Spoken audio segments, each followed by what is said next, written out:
Good morning. Glad to be back home. Last weekend, Linda and I were on our way back home from San Antonio, Texas. We had gone down to be a part of my nephew Cole's wedding. He married Emily, and we were super thrilled with that.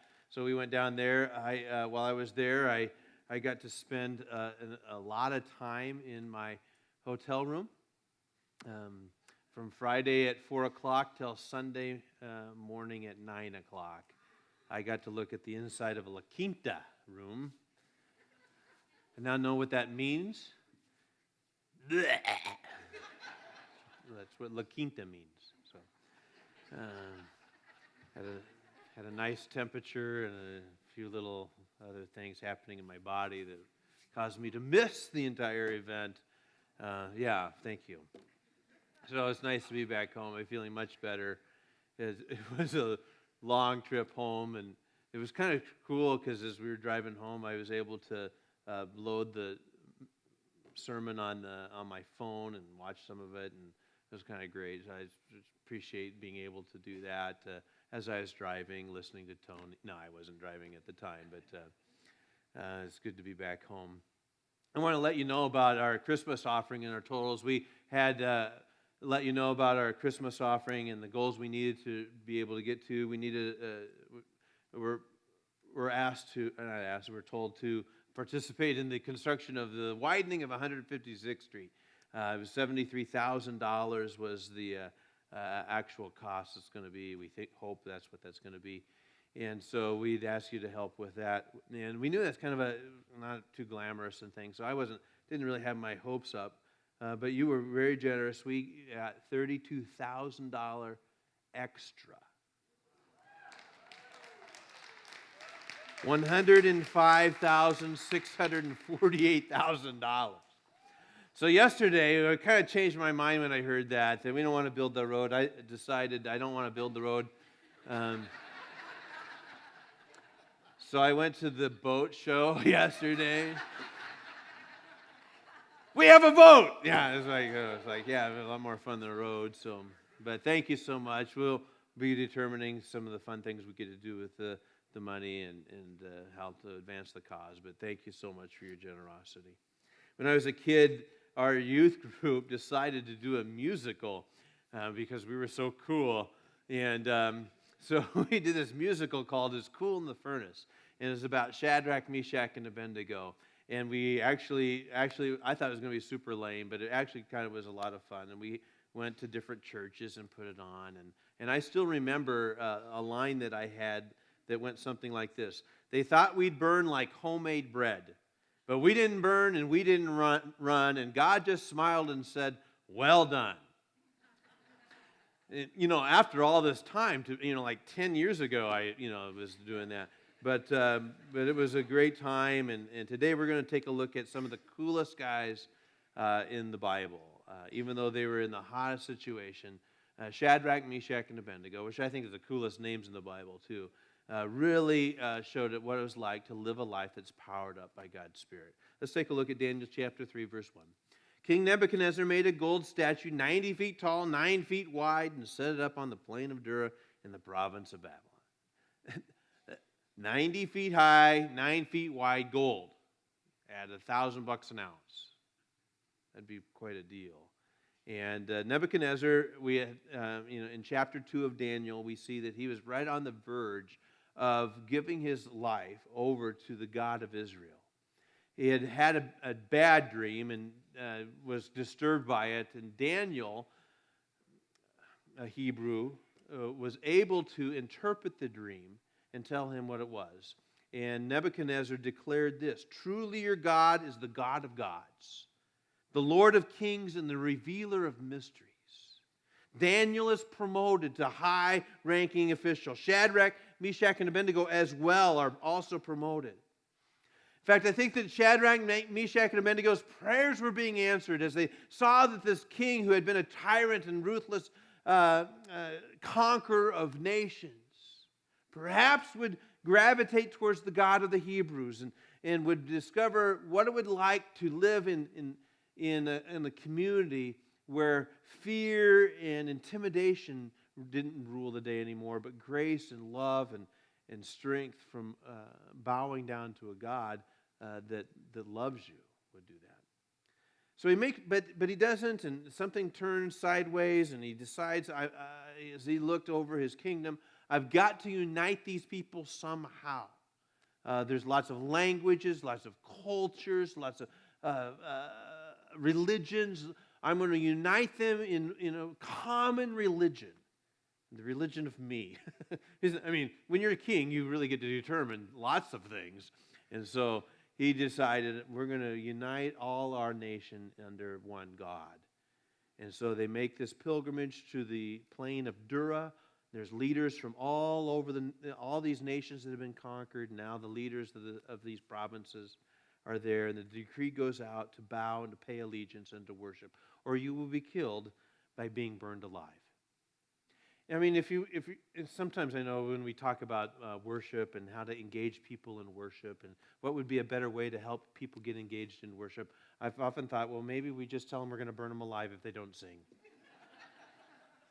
That just solves the problem. Everybody all of a sudden, hey, we're going to sing really good today.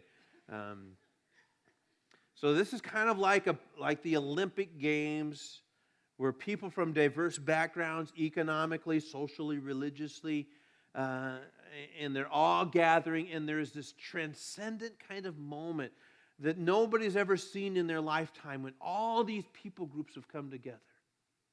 Daniel chapter 3:2 says, then he sent messengers to the high officers, officials, governors, advisors, treasurers, judges, magistrates, and all the provincial officials to come to the dedication of the statue he'd set up. So all these officials came and stood before the statue King Nebuchadnezzar had set up. And the herald shouted out, people of all races and nations and languages, listen to the king's command. When you hear the sound of the horn and the flute and the zither and the lyre and the harp and the pipes and other musical instruments, bow to the ground to worship King Nebuchadnezzar's gold statue. Anyone who refuses to obey will immediately be thrown into the blazing furnace. So here the music starts, and the people are highly motivated to bow down. No hesitation. Nobody, it would be unthinkable at this moment to disobey the decree that had gone out. You didn't go against this king especially. This had been the moment that these Hebrews had prayed about. They had hoped that maybe Nebuchadnezzar would change his mind. The cruelty and the nightmares would go away. Grace and compassion would be ushered in, but their prayers go unanswered. And the madness continued. And what will they do? Music starts, the crowds drop in worship. Phony or not, this king doesn't care if you're a hypocrite or not. It doesn't matter to him. You just act like a worshiper. Just go through the motions, bow down. Nobody's going to care. It's not a big deal. It's not really even a compromise. Just do it. It'll save your life. So it's a race to the ground. But perhaps over the noise and the music that's taking place, there's an uneasiness, a nervousness that is going on. Some of the crowd is sensing that not everybody is playing the game. Not everybody's participating. Not everybody's enjoying it. And there's a few people who are standing, and it's uncomfortable. In fact, the people who are standing are some of the highest ranking officials in all the land. The entire nation is groveling. These three men do not. And these three men have some powerful enemies. Verse 8 says, some of the astrologers went to the king and informed on the Jews, told little tattletales. The reason that these astrologers were so eager to go before the king was because these Hebrew slaves were now in a position of power and influence, and it really bothered them that was happening. These bureaucrats seized the moment, and they had done their duty to their king, and consumed with jealousy, they jumped at the chance to bring him down. Verse 13 tells us, Nebuchadnezzar flew into rage and ordered that Shadrach, Meshach, and Abednego be brought before him. When they, furious with rage, he's out of his mind kind of stuff. How dare them? How dare anyone? How dare these guys especially? After all he had done, for them. I'll give you another chance. We're going to play the music. You're going to bow down. We're going to play the music. Just bow down. And then he makes this statement. What God will be able to deliver you from my hand? And it's kind of a rhetorical question. He's not really looking for an answer at this point. What God's going to be able to rescue you now? It's kind of like when my mom asked me if I wanted a spanking. She was not looking for an answer. Well, I was going to go shoot hoops, but all right. Mom was, it's kind of like, and what God's going to rescue you now? So he's not looking for an answer. He is looking for acknowledgement that he is right. And you're going to die if you don't do as I say. Verse 16, incredible statement.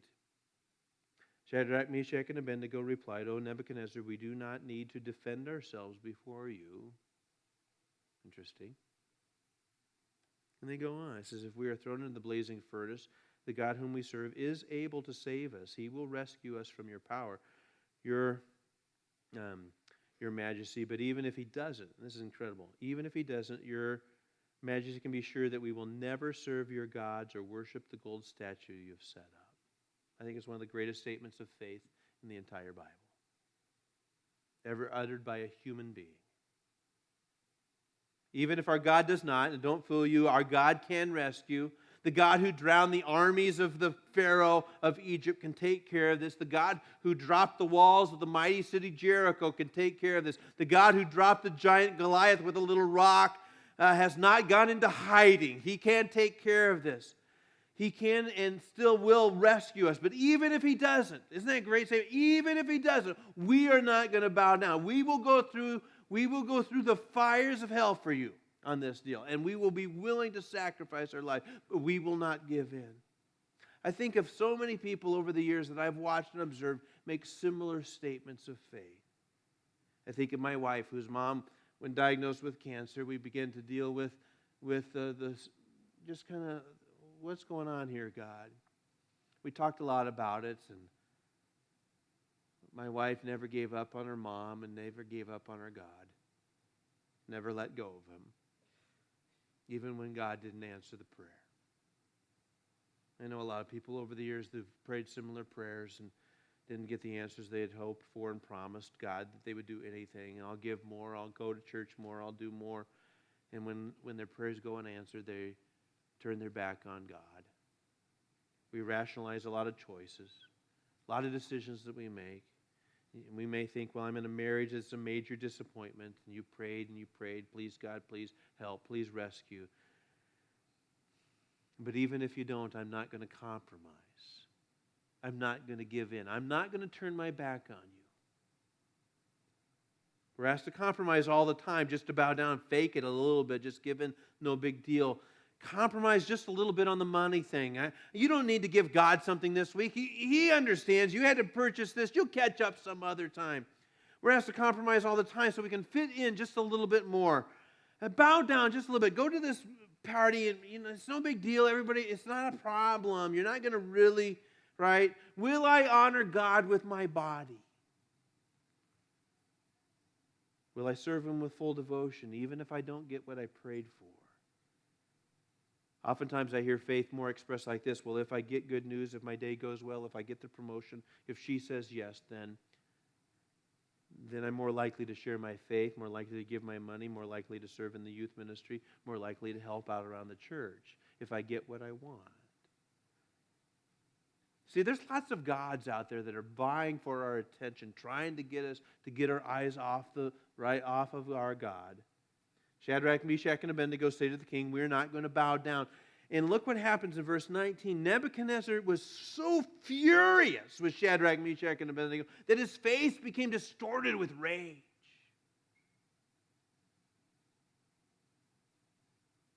I mean, he is so bothered by this. He cannot, even his face. Maybe like a certain football coach on a sideline. He commanded the furnace be heated 7 times hotter than usual. Turn it up.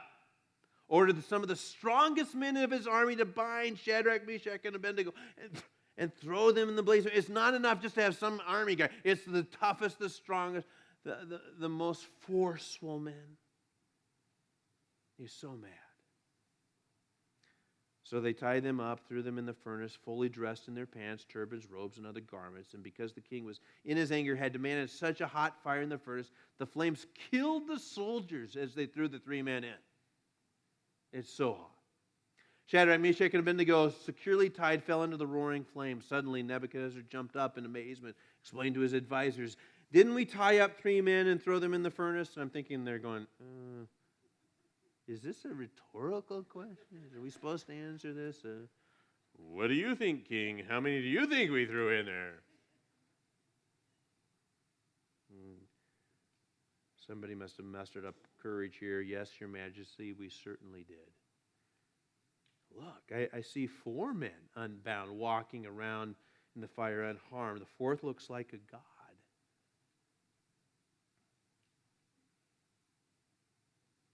Even though I walk through the valley of the shadow of death, I'll fear no evil, for thou art with me. Nebuchadnezzar came as close as he could to the door of the flaming furnace and shouted, "Shadrach, Meshach, and Abednego, servants of the Most High God, come out, come here." So Shadrach, Meshach, and Abednego stepped out of the fire. Then the high officers, officials, governors, advisors crowded around them and saw that the fire had not touched them. Not a hair on their heads were singed. Their clothing was not scorched. They didn't even smell like smoke. And to me, that's one of the incredible passages in the entire Bible. You know that you can't get close to fire without, right? One time I was helping get a fire started in a fireplace with a gas fireplace, and so you need to turn this stuff on, and nothing seems to be happening, and then something happens. Boom! Comes out and gets you. It just got me all over the place, and all that stuff. And really, all we can say at this point is, well, don't tell your mom. But you know how that smells, and you can't get rid of it, and you're trying. And I think that's an incredible statement here is that you can't get within a mile of a campfire without smelling like it, right? You just like you're out camping, and somebody down the road's got a campfire, and it's just like, and you just smell everything smells. Your clothing smells, your hair smells, and even after taking a shower or trying to get rid of that stuff, you can't do it. And here these guys, they don't even smell like smoke. Don't even smell like smoke. I don't know if you've noticed recently that when you decide to take a stand for Jesus Christ in our culture today, they turn the heat up 7 times hotter. Names are thrown around, accusations are made. And it causes the rest of the followers of Christ for us to shrink back a little bit and go, well, it's like a dog knowing they're in trouble. I'm gonna bow down now. I'm sorry. I didn't really mean. I'm sorry. And we watch this over and over again. You need to bow down. You need to agree with, or we're going to make it incredibly uncomfortable for you. So these boys are thrown in the furnace, and God spares their lives, and the king is shocked, and he asks them to come on out, and they do, and it's an incredible miracle. How is it possible for you to get thrown in the fire without getting even a hint of smoke on you? I guarantee you bow down to a false god, you're going to smell like smoke. It'll smell a lot like guilt and perhaps regret. But it'll smell. And you know that. At the very least, you're going to get burned. But have you noticed that people of integrity doesn't? These 3 guys get promoted after all this. Rick Warren, when asked recently about his stance on homosexuality by Piers Morgan, stated, "Well, I fear God's disapproval more than I fear man's." That's being thrown into the fire. You'll be faced with the option to bow down to something or someone this week, the choice to compromise just a little bit, perhaps maybe even a lot. Maybe even you're faced a decision that you never thought you'd have to face, and maybe you're way down the road, the compromising road, and you don't know exactly how to do it. But your God who delivered Shadrach, Meshach, and Abednego can deliver you as well. Well, if I tell my boyfriend I don't want to have sex anymore, he's going to leave me. If I tell my boss I'm not able to lie anymore to the customers, I'm probably going to lose my job. If I tell my friends I'm not going to party with them, they're probably not going to ask again. But everybody else is bowing down, and I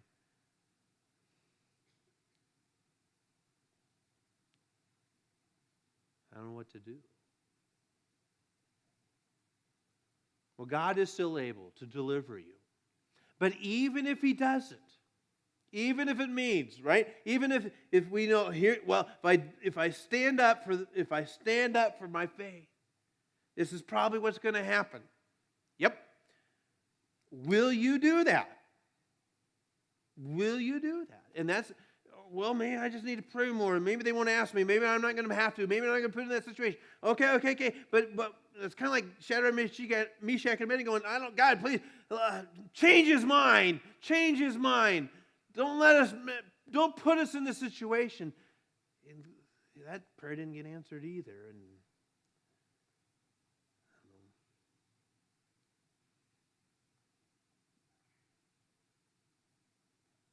not all the prayers get answered the way we would hope. So years later, a man comes and says, well, you can remove this cup from me. I sure would appreciate it. I don't want to go to the cross. I know you're able to deliver me. All right. God, right now there's some of us in this room that's we've been awfully close to the fire. And we're not in it, but we're close. Kind of smell a little bit like we were in it. And we need today to be washed clean and determine in our heart the things we already know we should do. Thank you so much for these men of faith that decided that you were worth it, even if it meant that they'd die. They knew that their God was higher and stronger and greater than any other. May we live that way as well. In Christ's name.